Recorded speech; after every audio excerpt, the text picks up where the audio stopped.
The Strait of Hormuz has not been reopened. Not really.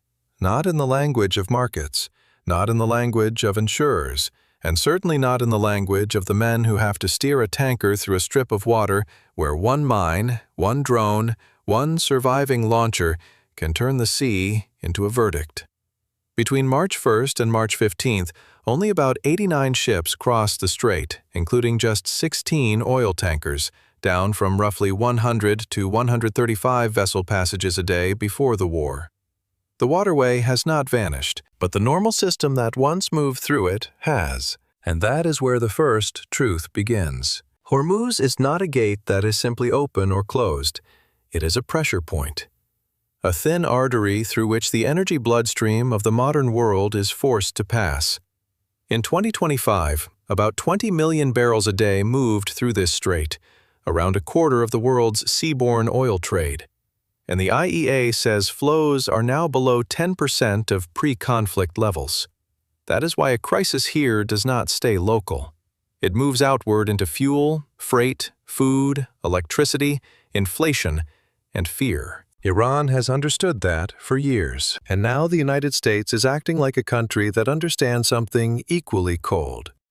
To weaken Iran, it may not need to conquer Iran. It may only need to strip Tehran of its ability to make the rest of the world hesitate every time it looks at a shipping map. CENTCOM says Operation Epic Fury is striking locations judged to pose an imminent threat, and its official fact sheet lists anti-ship missile sites, ballistic missile sites, integrated air defenses, Navy ships, submarines, and military communications among the targets. The same fact sheet lists F-15s, F-16s, F-18s, F-22s, F-35s, A-10s, bombers, carriers, destroyers, MQ-9s, and maritime patrol aircraft among the assets employed. That tells you what America's strategy is right now. It is not a single dramatic strike. It is not an invasion. It is not a cinematic moment where one bunker explodes and the sea becomes safe again. It is attrition. Calculated attrition. The United States appears to be dismantling the chain of capabilities that gives Iran leverage in Hormuz. The launchers, the command nodes, the missile sites, the air defenses, the naval assets, the communications, the tools that make shipping feel hunted. The objective is not just to destroy equipment, it is to erode credibility. Because once the threat loses credibility, the leverage begins to rot with it. That is an inference, but it is the inference that best fits the target list CENTCOM itself has published. But that is only the first layer. The second layer is harder, much harder. Washington is also trying to control the shape of escalation. This war has already spread beyond ships and launchers into the energy infrastructure of the Gulf itself. AP reports that South Pars in Iran was struck, that Ras Laffan in Qatar suffered major damage, and that sites in Kuwait, the UAE, and Oman have also been disrupted. At the same time, AP also reports a visible split between Trump and Netanyahu over the South Pars strike. Trump said he neither agreed with nor approved it, and Netanyahu later said Israel would hold off on further attacks there at Trump's request. That matters because it reveals a second American strategy running beside the first. Weaken Iran's coercive tools, but avoid turning the entire Gulf energy system into a furnace. And then there is the third layer, burden sharing. Trump said he had asked about 7 countries to join a coalition to police the Strait of Hormuz, but AP reported there were no firm commitments. That tells us something important. The United States may be trying to reopen freedom of navigation, but it does not want to carry the political and military burden alone. A maritime corridor is easier to attack than to legitimize. And legitimacy matters, because the more this becomes America's war at sea, the harder it becomes to keep allies aligned and markets calm. Then there is the fourth layer, the market. Because even if the missile sites are hit, even if some ships get through, even if warships begin escorting traffic again, Hormuz is not reopened the moment a general says it is safer. It is reopened when private actors believe it is survivable.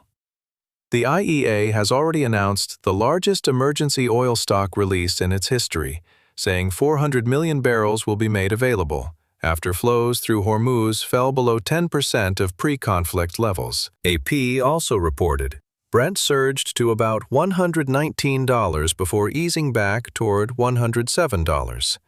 Those numbers tell you the same story from two different directions. The military fight is underway, but the economic shock is still very much alive.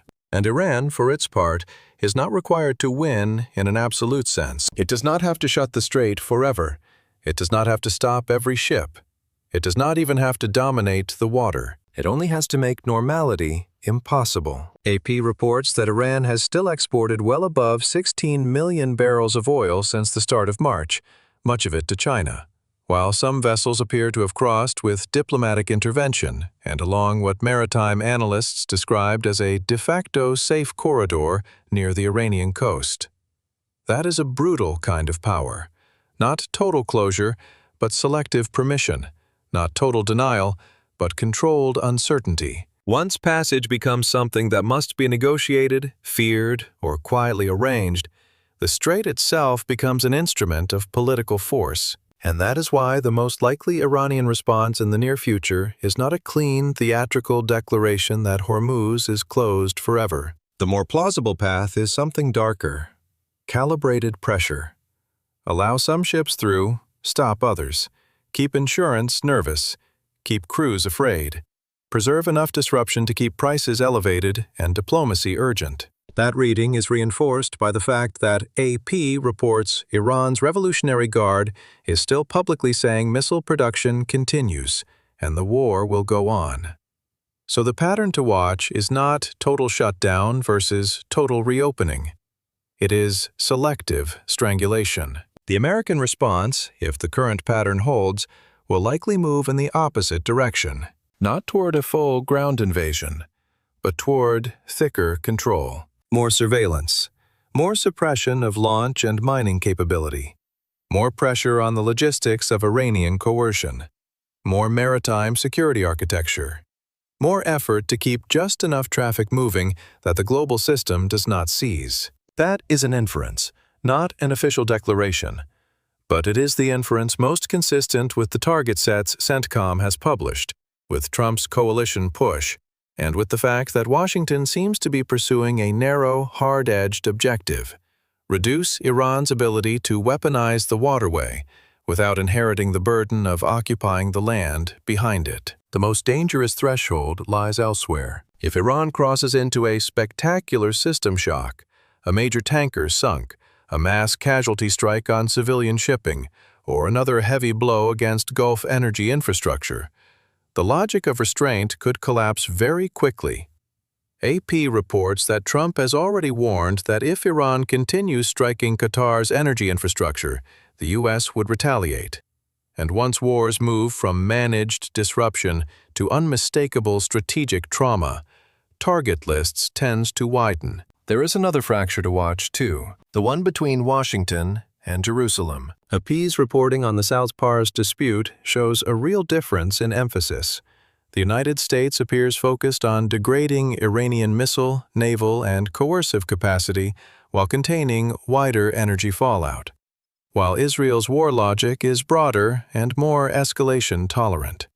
If that gap widens, then even successful operations at sea may be undermined by disagreement over what this war is actually meant to become. So, if we strip away the headlines, the briefings, the noise, and the drama, what remains is this. America is not trying to reopen Hormuz in the simple cinematic sense. It is trying to do something colder, break Iran's leverage, prevent the Gulf's energy system from suffering deeper, irreversible damage, pull allies into the burden, keep enough oil moving that panic does not become collapse, and do all of that without being swallowed by the larger war behind the waterway. Official U.S. and IEA statements, along with AP's reporting on shipping, coalition diplomacy, and energy infrastructure, all point in that direction, because the Strait of Hormuz does not truly reopen when the sea goes quiet. It reopens when the people carrying the fuel, the cargo, the schedules, the debt, and the nerves of the global economy believe that the darkness ahead no longer belongs to someone else. And right now, that belief is still being fought over.